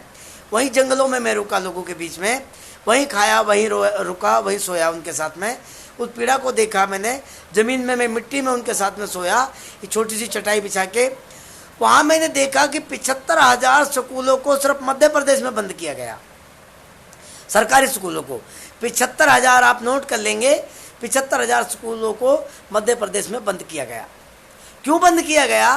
कि देश का आदिवासी अगर पढ़ गया तो अधिकार मांगेगा। भारत के संविधान में जो 7.5% जो उसको अधिकार मिला, वो अधिकार मांगेगा। प्रशासनिक अधिकारी बनेगा, तो प्रशासनिक अधिकारी बनेगा तो अपने लोगों को अधिकार देने की बात करेगा। अगर वो और पढ़ेगा लिखेगा तो वो नेता बनेगा, लीडरशिप में आएगा तो वो नेता बनेगा, तो अपने लोगों को अधिकार देने की बात करेगा। लेकिन वो अधिकार देना नहीं चाहते, इसलिए उन लोगों ने शिक्षा को दोहरे मापदंड में लाके खड़ा किया। प्राइवेट स्कूलों को ज़्यादा बढ़ाया, सरकारी स्कूलों को ख़त्म कर दिया, धीरे धीरे ख़त्म करते जा रहे हैं। और साथियों, एक जो नूरा कुश्ती इस देश में चलती है, नूरा कुश्ती का मतलब क्या होता है? 70 साल से जब कांग्रेस सत्ता में रही, 45 साल, तो इस देश में लोगों को हायर एजुकेशन तक नहीं जाने दिया हमारे लोगों को। हमारे लोग क्लर्क बने, बाबू बने, ये अलग बात है। 100 गज के प्लॉट भी दिए इंदिरा गांधी ने, ये अलग बात है। लेकिन ये ज़मीन जिसकी है, जो ज़मीन का मालिक है, उसको सिर्फ 100 गज का टुकड़ा दे दिया जाए, उस 100 गज के टुकड़े में क्या करेगा वो? अभी भी हमारे जो लोग हैं, जिसको हम अनुसूचित जाति कहते हैं, गांव में वो लोग क्या करते हैं, जब अनाज कटता है तो हमारे लोग खेत में मांगने के लिए जाते हैं किसान के घर पे, कहते हैं बाकायदा नमस्ते सलाम जो भी है वो करते हैं और वो मांगते हैं हाथ फैला के। और उसको साल में 5 पूलियाँ, जो गट्ठा बांधते हैं उसको पूली बोलते हैं, या फिर 5 किलो अनाज उसको साल में एक बार मिलता है एक घर से। उसके बदले में वो साल भर जूती बनाता है, नाई सेविंग करता है, एक आदमी उसकी गोबर मिट्टी उठाता है। पहले तो लैट्रिन भी उठाई जाती थी, एक आदमी ईंट पे लैट्रिन कर देता था। उसके बदले में 5 किलो अनाज। और जो सफाई का जो काम करता है, या जो सक्का जो है पानी भरता था, वो एक चमड़े की मशक बना के, कुछ जगह पे आज भी ऐसा किया जाता है, तो उस जगह पे वो रोटी मांगते थे बदले में जाके, और उसको 5 किलो अनाज मिलता था, पैसा वैसा नहीं मिलता था। ये व्यवस्था दोबारा से लाना चाहते हैं। अभी हमारे यहाँ पे देश के जो लोक सेवक हैं, प्रधान लोक सेवक जी कहते हैं कि, और उत्तर प्रदेश के योगी साहब, मैंने दोनों को पढ़ा, वो दोनों अखबार पे कटिंग छपी हुई थी, उस पर केले का ठेला लेके खड़े हैं। वो कहते हैं कि केला बेचने से भला होगा देश के लोगों का। और नरेंद्र मोदी, और अभी वो मुझे याद नहीं आ रहा, एक ठेला लेके खड़े थे, अगे बेचने से कुछ लोगों का भला होगा। यानी वो कहना चाहते हैं प्रधान लोक सेवक जी, लोकल वोकल बनो। लोकल वोकल का मतलब है आत्मनिर्भर बनो। आत्मनिर्भर का मतलब है कि अगर आप जूती बनाते थे तो सिर्फ आप जूती बनाते रहें। पूर्वा उपनिवेश जी, आपका बहुत बहुत स्वागत है। अगर आप जूती बनाने का काम करते थे तो जूती बनाने का काम करें। आप झाड़ू लगाने का काम करते थे, झाड़ू लगाने का काम करें। आप खाट बनाने का या लकड़ी छीलने का, खाते का काम करते थे, बढ़े का काम करते, तो आप सिर्फ लकड़ी छीलने का काम करें। आप लोहा कूटने का काम करते थे, लोहार का काम करते, तो आपको सिर्फ, हाँ, ये आप लिखते हैं शंकर साहब कि सर आदिवासी नेता होते हुए भी दलित बच्ची के लिए आवाज़ नहीं उठा सके, बड़ी शर्मिंदगी की बात है। आप ठीक कहते हैं। 47 मेंबर ऑफ पार्लियामेंट हैं हमारे, इसके शेड्यूल ट्राइब के, जिसको आदिवासी बोलते हैं। वैसे तो आदिवासी पूरा का पूरा समाज है, SC ST OBC माइनॉरिटीज सारा का सारा आदिवासी होता है, हम सब आदिवासी हैं। लेकिन अगर ट्राइबल को भी आदिवासी कह दिया जाए तो उसके पास में 47 मेंबर ऑफ पार्लियामेंट हैं, तो और 84 मेंबर ऑफ पार्लियामेंट अनुसूचित जाति के पास हैं, SC के पास हैं। 131 लोग हैं। अगर आज 131 लोग रिजाइन कर दें, 67 MP हैं भारतीय जनता पार्टी में रिजर्व कैटेगरी के, और 300 कुछ आदमी भारतीय जनता पार्टी के पास है जो सत्ता में है अभी, बाकी कुछ लोग समर्थन भी वापस ले रहे हैं। अगर उनमें से 67 MP अगर आज रिजाइन कर जाए अनुसूचित जाति जनजाति के लोग, तो भारतीय जनता पार्टी जो फुल बहुमत में है वो अल्पमत में आ जाएगी और सरकार आज अभी 1 घंटे में गिर जाएगी। लेकिन वो ऐसा करेंगे नहीं। क्यों नहीं करेंगे? क्योंकि देश हिंदू राष्ट्र जब बनता है 2024 में, तो उनकी जो दलाली है, वकील साहब आपका बहुत बहुत स्वागत है, बसोत्रा साहब, उनकी जो दलाली है, जो मेंबर ऑफ पार्लियामेंट 131, उनकी जो दलाली है, उस दलाली का उनको श्रेय जरूर दिया जाएगा। क्योंकि जब हिंदू राष्ट्र बनेगा, जब पहले इस देश में जो क्षत्रिय है जो आज है, जिसने मनीषा बेटी के साथ बलात्कार किया, वो इतिहास ये बताता है कि कभी वो इसी वर्ग के हुआ करते थे, लेकिन उनको रक्षक बनाया गया था। और जब इस देश में जो माइग्रेट होके जो लोग आए बाहर से, उन लोगों की जब हुकूमत आई, जब उन्होंने हम मार काट करके किसी तरह से सत्ता प्राप्त कर ली, सिंधु घाटी को उजाड़ दिया, तो जो ये जो रक्षक जो वर्ग जो था, ये एज इट इज जो लठेत जो था, ये सत्ता के साथ चला गया, यानी उन ताकतवर लोगों के साथ में जो राजा थे। और राजा आपको मालूम होगा कैसे कैसे बने। हिरण्यकश्यप को किसने मारा? विष्णु ने मारा। राजा किसको बनाया? अपने भाई को इंद्र को बनाया। राजा बलि को किसने मारा? विष्णु ने मारा। राजा किसको बनाया? अपने भाई इंद्र को बनाया। बृहदत्त को किसने मारा? पुष्पसुंगमित्र ने मारा। राजा वो खुद बना। जो यहाँ पे डोमराज कालू भंगी था, उसको किसने मारा? काशी के को हरिचंद ने मारा, जो उसका नौकर हुआ करता था। आज कौन राजा बना? राजा हरिचंद के नाम से जगह जानी जाती है। आपको ये इतिहास बता रहा हूँ। सिरपुर जगह है मध्य प्रदेश में। ये आप कह रहे हैं मोदी जी चाय बेचते थे, तो चाय बेचे संसद में क्यों जाए? ये झूठ बोलते हैं। नरेंद्र मोदी जी चाय नहीं बेचते थे। नरेंद्र मोदी जी का इतिहास बहुत खतरनाक है, इस पे फिर कभी चर्चा हम लोग करेंगे। वो चाय बेचने वाले नहीं थे, वो झूठ बोलते हैं। वो सहानुभूति बटोरने के लिए उनको तेली बनाया गया। तेली है नहीं, वो मूढ़घाची हैं। उनको बनाया गया ओबीसी का बना के, क्योंकि उनको लग रहा था जो नूरा कुश्ती होती है देश में, मैं अभी बता रहा था, कांग्रेस अगर लगती है सरकार गिरेगी, देश के लोग कांग्रेस में त्राही त्राही मचाने लगे, तो कांग्रेस के लोग क्या करते हैं? बीजेपी की सदस्यता ग्रहण करने लग जाते हैं। कांग्रेस छोड़ के वो बीजेपी की तरफ चले जाते हैं। और फिर जब बीजेपी में त्राही त्राही मचती है, तो फिर बीजेपी की छोड़ के कांग्रेस में चले जाते हैं। ये नूरा कुश्ती चलती है। इसका एक उदाहरण दूंगा मैं आपको। दिल्ली में एक ब्लू लाइन बस चलती थी। रोजाना लोगों की हत्याएं कर देते थे वो लोग, बस वाले निरंकुश हो गए थे बिल्कुल। तो यहाँ बहुत लोगों ने आंदोलन किया कि ब्लू लाइन बस बंद करो, ब्लू लाइन बंद, उसको बस को बंद करो। तो ब्लू लाइन बस को बंद कर दिया। क्यों बंद किया? कि उसमें ब्लू लाइन को उनको मौका मिल गया। कुछ मेरे जैसे जो दूसरे लोग थे, उन्होंने भी एक आधा बस खरीद ली थी, क्योंकि वो तो बस निजी बस हुआ करती थी। लेकिन उसके जो ड्राइवर थे, जो बस को चलाते थे, वो ड्राइवर तो बेरोजगार उस समय हो गए। लेकिन जब दिल्ली में डीटीसी की बसें खरीदी गई, तो उन्हीं ड्राइवरों को जो ब्लू लाइन चलाते थे, उन्हीं ड्राइवरों को वापस डीटीसी ने ठेके पे रखा, कॉन्ट्रैक्ट पे रखा। और दिल्ली में बसें आज भी ब्लू लाइन की तरह ही चल रही हैं। बिल्कुल सर, बिल्कुल सर, बसोत्रा साहब, बिल्कुल। तो ये वही बसें आज भी एज इट इज चल रही हैं। तो बसें बदली गई, ड्राइवर नहीं बदला गया। आदमी को बस नहीं मारती थी, ड्राइवर मारता था। अगर ड्राइवर सही से बस चलाता, ब्रेक लगा लेता समय पे, तो जो हत्याएं वो एक्सीडेंट करता था, ड्राइवर नहीं कर सकता था। इसलिए बसें बदलने से कुछ नहीं होगा, ड्राइवर बदलने चाहिए थे। तो सत्ता बदलने से कुछ नहीं होना चाहिए था, ड्राइवर बदलने चाहिए, हमें नेता बदलने चाहिए थे, लोक सेवक बदलने चाहिए थे। आर्टिकल 326 में जो लोक सेवक की संज्ञा जो दी गई है संविधान में, हमें लोक सेवक चुनना चाहिए था। लोक सेवक से पहले पूछना चाहिए था संविधान के बारे में जानता है भाई, कितनी लोक सेवा करी है आज तक, अपना रिकॉर्ड बनाइए। जब हम बेटी का रिश्ता करने जाते हैं तो हम पूरे लड़के का पूरा बायोडाटा लेते हैं, तब जाके अपनी बेटी का रिश्ता करते हैं। पिछला कौन सा गांव था, काम क्या करता है, कहीं से गंजा गुंजा तो नहीं है, लंगड़ा तो नहीं है, जुबान तो ठीक ठाक है, ये सब देखते हैं। जब हम लोग बेटी के लिए देखते हैं तो देश की बागडोर देने के लिए सिर्फ एक दामाद बनाने के इतने खूबी देखते हैं।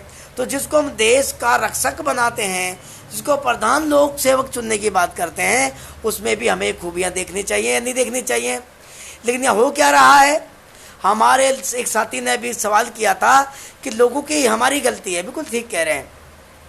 हमने एक सूट में, साड़ी में, एक 200 रुपये के मोबाइल में, एक 50 रुपये के मुर्गे के मीट में, 10 रुपये के दारू के पौवे में हमने वोट को दे दिया। जब ईवीएम लेके आए, यहाँ पे मशीन लेके आए, हमने विरोध नहीं किया, हमने चुपचाप मशीन को जाके बटन को दबाया। अगर हम जाके मशीन को तोड़ देते, मैंने भी नहीं तोड़ा भाई, मैं भी कसूरवार हूँ आपके साथ साथ में, क्योंकि जब मैं डालने गया तो मेरे को पहले से ही उनको एक लग रहा था कि मैं मशीन तोड़ूंगा। मेरे साथ में 4 पुलिस वाले अंदर गए जब मैं वोट डालने गया, तो उन्हें लगता था हो सकता है ये तोड़ दे, क्योंकि ये ईवीएम का विरोध ज़्यादा करता है।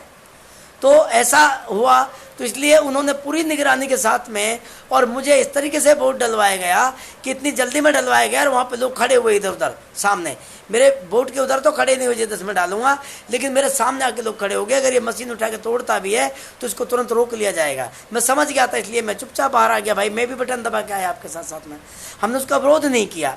अगर हम ईवीएम के खिलाफ अगर आंदोलन कर देते और कहते कि हम बिल्कुल वोट देंगे नहीं और हम इस व्यवस्था को नहीं मानते हैं, हम राष्ट्रपति शासन चाहते हैं, तो फिर उसमें ये उनको मजबूरी में बैलेट पेपर से चुनाव कराना पड़ता। लेकिन हमने ऐसा किया नहीं।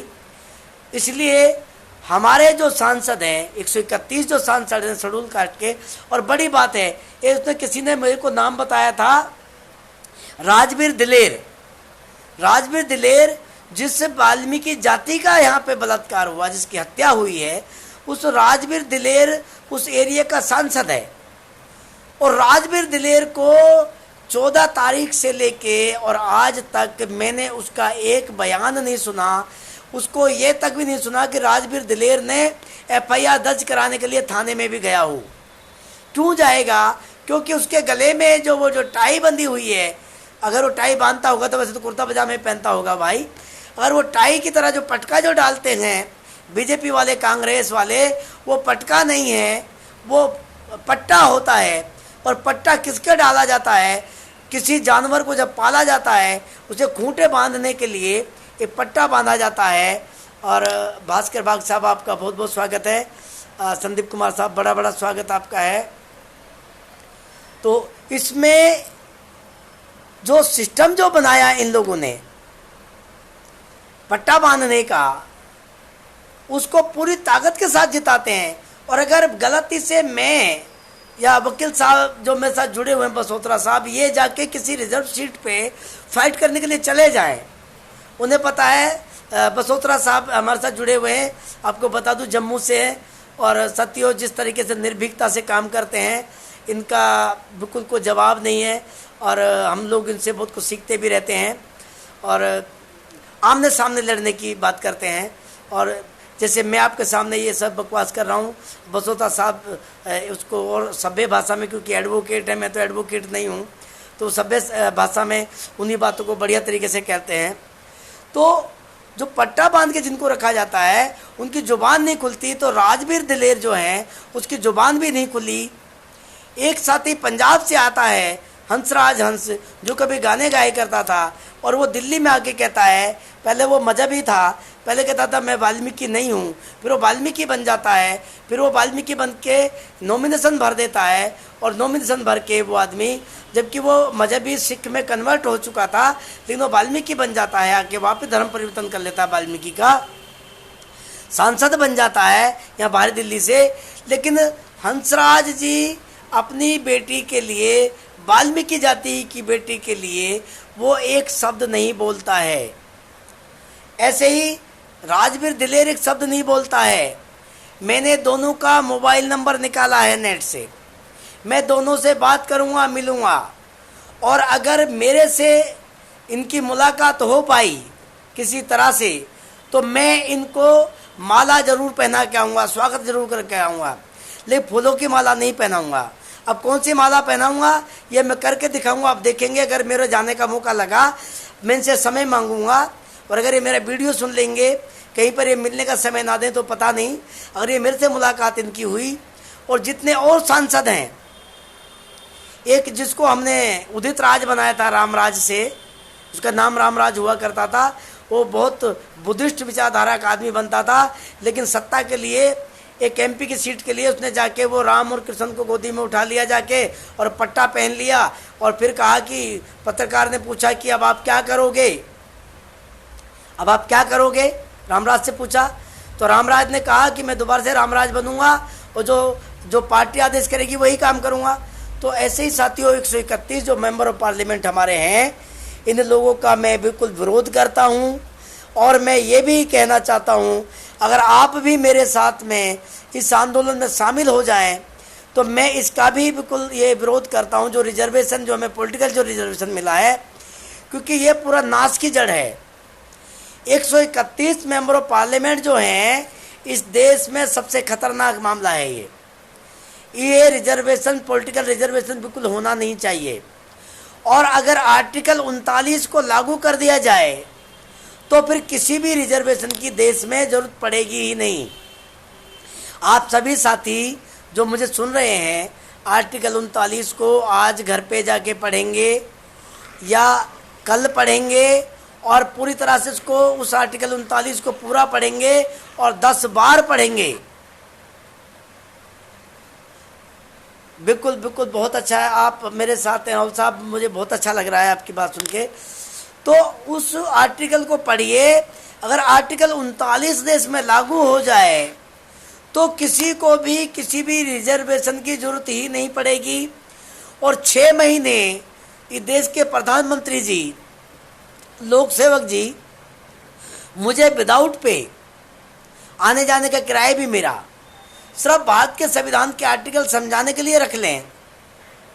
मैं लोक सेवक जी को संविधान के आर्टिकल समझाऊंगा, और अगर वो मेरे कहने से अगर आर्टिकल 39 को लागू कर दें तो मैं उनका एहसानमंद रहूँगा, बल्कि देश के लोगों से अपील करूँगा कि ज़िंदगी भर नरेंद्र मोदी जी को प्रधानमंत्री रखें, लोक सेवक बनाए रखें, क्योंकि हमारा मकसद भारत के संविधान को लागू करना है, समता मूलक राष्ट्र का निर्माण करना है, और समता मूलक राष्ट्र का निर्माण भारत के संविधान के आर्टिकल 39 से हो सकता है। सिर्फ एक आर्टिकल मैं आपको बता रहा हूँ, आर्टिकल 13 से पूरी जाति, पूरे धर्म, पूरे मजहब, पूरा रूढ़ी, पूरा सारे जितना भी सिस्टम है सब टूट सकता है, एक इंसानियत कायम हो सकती है। आर्टिकल 13 से, आप आर्टिकल 13 पढ़ लीजिए। आर्टिकल 45 से कंपलसरी एजुकेशन और इक्वल एजुकेशन, एक जैसी शिक्षा, प्राइवेट स्कूल बंद हो सकते हैं, और जो प्राइवेटेशन जो हो रहा है अभी, ये भारतीय संविधान कहता है कि निरंतर चलने वाले काम में ठेकेदारी हो ही नहीं सकती है। मकवाना साहब आपका बहुत बहुत स्वागत है। वो अवैध है, और जो हो रहा है ये गैर संवैधानिक हो रहा है। तो चर्चा कर रहे थे मनीषा बिटिया की, रात को 2:30 बजे साथियों उसको जलाया गया, पुलिस प्रशासन ने जलाया, मुख्यमंत्री के कहने पर जलाया गया, क्योंकि मुख्यमंत्री को लगता है कि सारे के सारे जो अपराधी हैं वो मेरी जाति से ताल्लुक़ रखते हैं, और जो मरी है, जो लड़की जिसके साथ बलात्कार हुआ है, ये बच्ची सबसे निचले पायदान पे सबसे निचली जाति की लड़की है, इसको तो आवाज़ उठाने का अधिकार ही नहीं था, तो ये आवाज़ कैसे उठा रही है, ये उनके बिरादरी के लोगों ने साबित कर दिया। मैं उन ठाकुर भाइयों से राजपूत भाइयों से कहना चाहता हूं कि जब इस देश में ज्योति पांडे के साथ बलात्कार हुआ, हत्या हुई, सर ये फूलन देवी का रास्ता बचा, ये आप बिल्कुल ठीक कहते हैं वकील साहब, लेकिन हमें भी वापस सम्राट अशोक की तरह या बिरसा मुंडा बनना पड़ेगा, तभी हम फूलन देवी को भी बचा पाएंगे, नहीं तो उसको भी जेल में डाल दिया जाएगा। तो साथियों, उस बेटी को जिन दरिंदों ने लूटा, हत्या करी, उसकी बरादरी के लोग वो कहते हैं कि झूठा मुकदमा है, उसके साथ बलात्कार नहीं हुआ।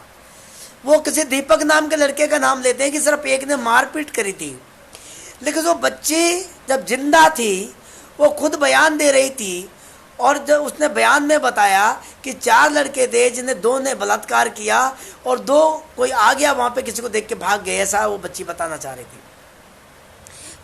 रही थी। लेकिन हुआ क्या, उस बच्ची को वो आगे और ज़्यादा ना बताए, मुझे शक होता है उस बच्ची को मारा गया हॉस्पिटल में, और दिल्ली में उसको मरी हुई को लेके आए, और मरी हुई बच्ची को लाके उन्होंने आनंद फानंद में उसका पोस्टमार्टम किया।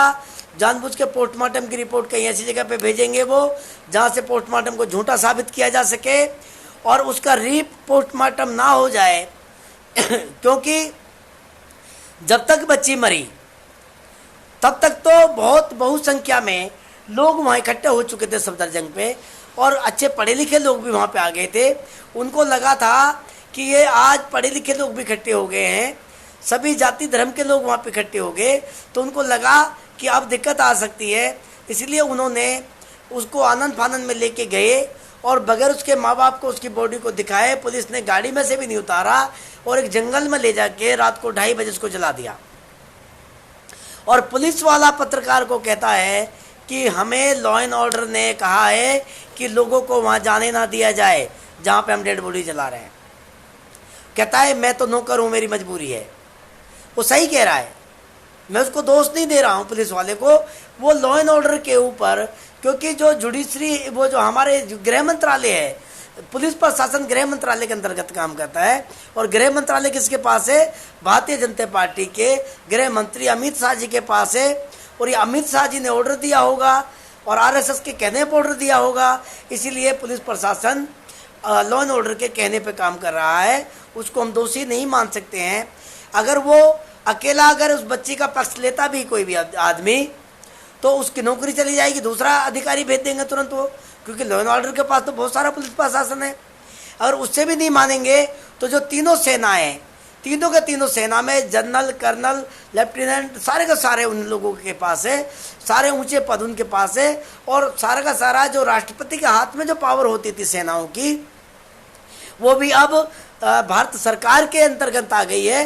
वो जब ऑर्डर देंगे तो उसे सेना से कुचलवा देंगे हम लोगों को। तो वो जो सबूत मिटाने के लिए उस बच्चे को जला दिया गया है।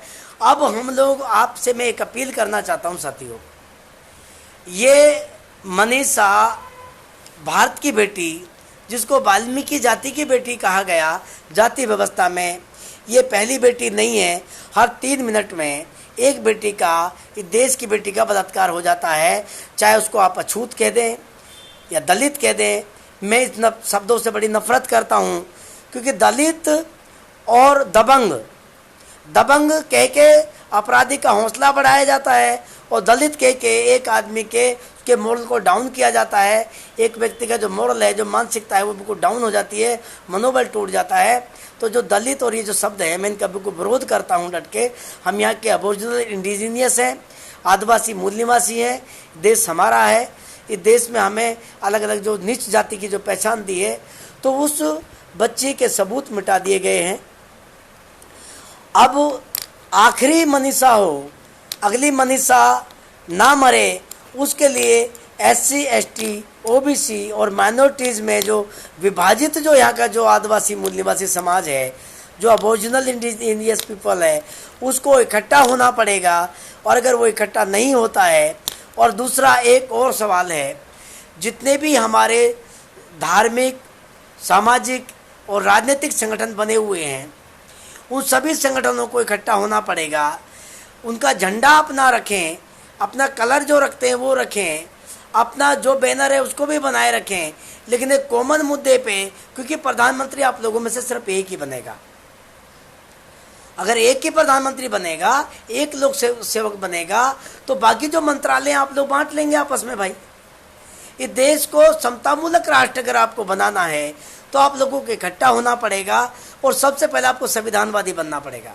संविधान को अंगीकार करना पड़ेगा, संविधान को धर्म की तरह मानना पड़ेगा, यानी अपना कर्तव्य समझना पड़ेगा। धर्म का मतलब कर्तव्य होता है, मैं बार बार आपको बता रहा हूँ।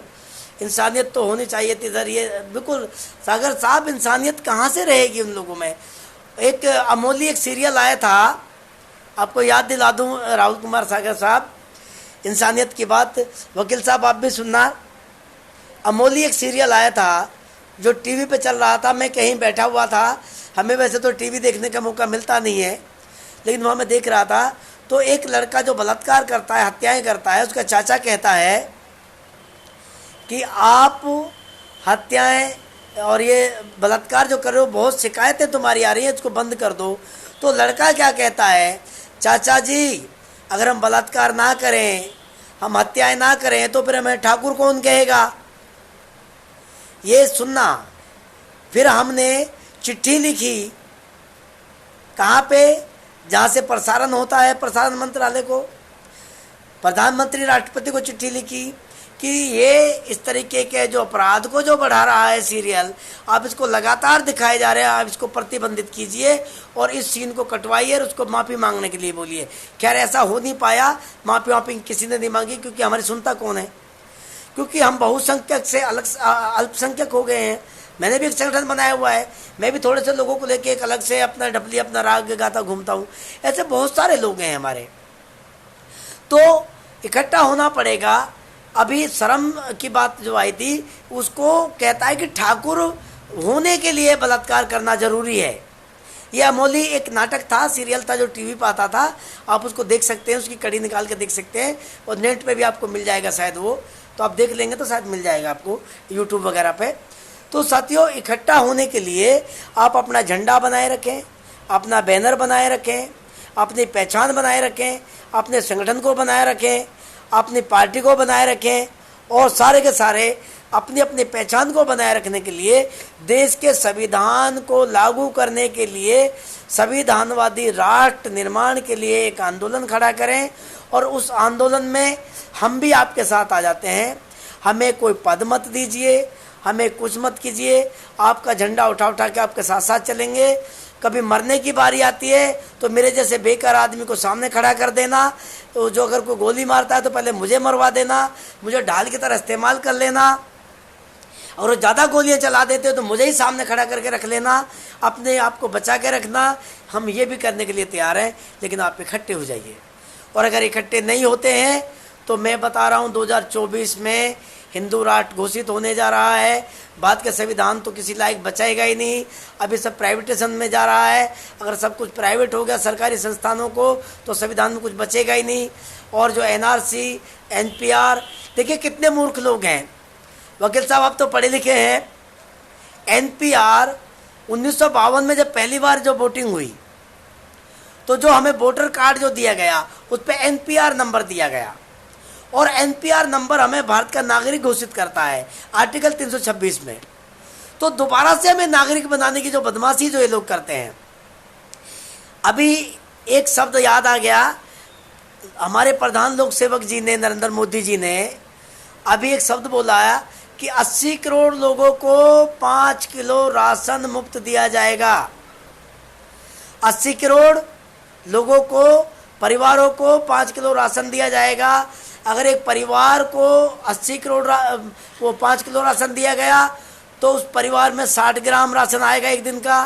अगर एक व्यक्ति को भी दे दिया जाए तो उसके पास पूरा दिन में 120 ग्राम राशन उसके हिस्से में आता है, जिसमें ना आग जलाने का कोई सिस्टम है, ना उस पर दूध पीने का कोई सिस्टम है, ना कोई चीनी पत्ती है, कोई ऐसा सिस्टम नहीं है, ना कोई और कोई सिस्टम है कैसे उसको बनाएगा पकाएगा। उसमें से 120 ग्राम जो मिलेगा उसको कच्चा हाथ पर रखेगा और उसको फाँकेगा। कितने दिन जिंदा रह सकता है, उसके शरीर की जो कैलोरी जो बनती है खाने से, उसके जो विटामिन मिलना चाहिए, कैल्शियम मिलना चाहिए, वो कितने दिन मिलेगा, कितने दिन जिंदा रहेगा। ये 80 करोड़ लोग ध्यान रखना, यानी 80 करोड़ लोगों को बीपीएल में रखना चाहता है ये सरकार। बीपीएल का मतलब है कि तुम लोग सिर्फ पड़े पड़े घर में उस दाने को फांकते रहो, थोड़ा बहुत सांस लेते रहो, और जब तुम्हें मरना है तो मर जाना, हम इस देश को अपने तरीके से चला ही लेंगे। 50 करोड़ लोग हैं, 50 करोड़ लोगों में कौन से लोग बचेंगे? कुछ इनके दलाल बचेंगे जो इनके साथ लगे हुए हैं, कुछ ये जो राजपूत कहते हैं ये बचेंगे, कुछ अपने बनिया समाज बचेगा, कुछ जो हमारा ओबीसी का जो लठैत होता है, जो लाठी वाला, जो जिसके हाथ में लाठी पकड़ा रखी है, जो भी अपने आप को जो ठाकुर समझ के घूमता है, ब्राह्मण समझता है, जो दूसरों को अपने आप को शूद्र नहीं मानता, दूसरों को नीचा मानता है, कुछ उन लठैतों को रख लेंगे और ये शासन को अपने तरीके से अपने बीच बीच में चला लेंगे। और बाद में क्या करेंगे पता नहीं, मैं तो मर ही जाऊँगा और मरेंगे तो शायद आप लोग भी, क्योंकि 5 किलो राशन में आपका भी गुजारा नहीं होने वाला है। और 80 करोड़ में आप लोग भी हैं जो मुझे सुन रहे हैं, सोच लेना 80 करोड़ में आप भी हैं। कभी सोचे कि शंकर लाल खैरालिया ये 80 करोड़ में रहेगा? 80 करोड़ में मैं नहीं हूँ, आप लोग भी हैं। तो मैं तो खैर वैसे भी मराया आदमी हूँ और वैसे भी बीमार रहा 6 साल तो भाई, और मेरे को तो मरने से और भी डर नहीं लगता है। तभी मैं बोल भी रहा हूँ, लॉकडाउन में कोई नहीं बोला, तभी मैं बोल रहा था। तो साथियों, अभी बहुत सारी बातें हमारी हो गई हैं। 14 तारीख का जो केस था, 29 तारीख तक उसके ऊपर कोई कार्रवाई नहीं होना। मुख्यमंत्री पूरा दोषी है, उसने प्रशासन को काम नहीं करने दिया। इन 4 दरिंदों के साथ में मुख्यमंत्री को कुर्सी से हटाना और मुख्यमंत्री को जुडिशरी में खड़ा करना, उसको दोषी मान के उसको सजा देना, ये भारत के संविधान के अनुकूल होना चाहिए। ये मैं आपसे मांग करता हूँ और ये न्याय भी है। न्याय ऐसे ही होना चाहिए, क्योंकि आर्टिकल 39 में जो अभी मैंने बताया था उसमें लिखा है कि सबको धन संपदा बराबर मिलनी चाहिए, अधिकार बराबर मिलना चाहिए, ये सब कुछ बराबर बराबर होना चाहिए, स्त्री पुरुष बराबर होने चाहिए।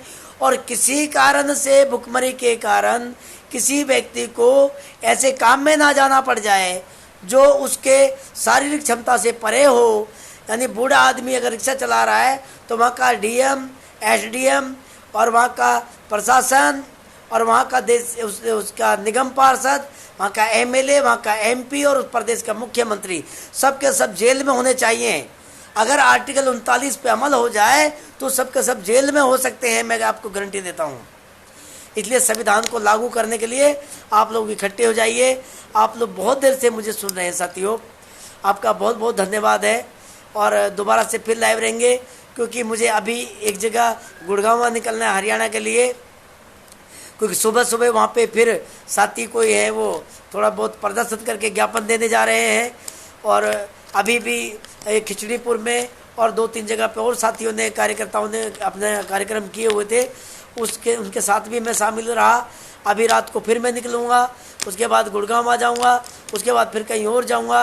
अभी हम लोग हाथरस भी जा रहे हैं वापस, एक आध दिन में वापस से, और उस पीड़ित परिवार से मिल रहे हैं, क्योंकि पीड़ित परिवार को एक पुलिस वाले का बयान मैंने सुना है जो उसको समझा रहा है, ओम प्रकाश जी, आप बेटी का जो मनीषा के फादर हैं ओम प्रकाश हैं, आप कुछ नहीं कर रहे हो, जो बाहर के लोग हैं आकर आपको बरगला रहे हैं, आपकी बेइज्जती करवा रहे हैं, आपकी बेइज्जती हो जाएगी, केस को दबा दीजिए। हम अभी हाथरस जाके उस परिवार को संरक्षण भी देंगे। और मैं बोल के आऊँगा परिवार को कि आपको कोई भी डराता है तो अब की बार हम आर पार की लड़ाई लड़ेंगे। लाठी का जवाब लाठी से, तलवार का जवाब तलवार से देंगे, गोली का जवाब गोली से देंगे, बोली का जवाब बोली से देंगे, और वोट का जवाब वोट से देंगे। और अगर कोई भी राजनीतिक पार्टी जो हमारी विचारधारा से सहमत है वो सामने आ जाइए। भाई 2022 में उत्तर प्रदेश में चुनाव होने जा रहा है, मैं पूरी कोशिश करूँगा अपना थैला उठा के संविधानवादी मुख्यमंत्री बनाने के लिए। लेकिन सबसे पहले मुख्यमंत्री बनने वाला व्यक्ति हमारे सामने आए कि मैं संविधानवादी हूँ, संविधान के बारे में पूरी जानकारी रखता हूँ, संविधान को लागू करना मैं अपना प्रथम धर्म समझूंगा। हम उसको मुख्यमंत्री बनाने के लिए पूरी ताकत लगा देंगे। पंजाब में चुनाव हो रहा है, जहाँ जहाँ चुनाव होगा वहाँ पर अपनी पूरी ताकत लगा देंगे। आप मुझे सुन रहे हैं, आपका बहुत बहुत धन्यवाद है। जय भारत, जय संविधान। आप आंदोलन को रुकने मत दीजिए। मनीषा आखिरी हो सकती है, मैंने आपको तरीका बताया, सभी इकट्ठे हो जाइए। और अगर नहीं होते हैं और मैंने जो जो बोला है पूरी बात को दोबारा से रिपीट कर लीजिए साथियों। और मैं धिक्कार देता हूँ उन वाल्मीकि जाति के सांसदों पे, वाल्मीकि जाति के एमएलओ पे, उन वाल्मीकि जाति की राजनीतिक पार्टियों के नेताओं पे, या SC ST OBC के माइनॉरिटी के जो नेताओं हैं उनको धिक्कार करता हूँ। 131 सांसदों का धिक्कार करता हूँ जो मनीषा बिटिया को न्याय ना दिलवा पाए। साथियों, आपने मुझे सुना है, आपका बहुत बहुत धन्यवाद है। जय भारत, जय संविधान।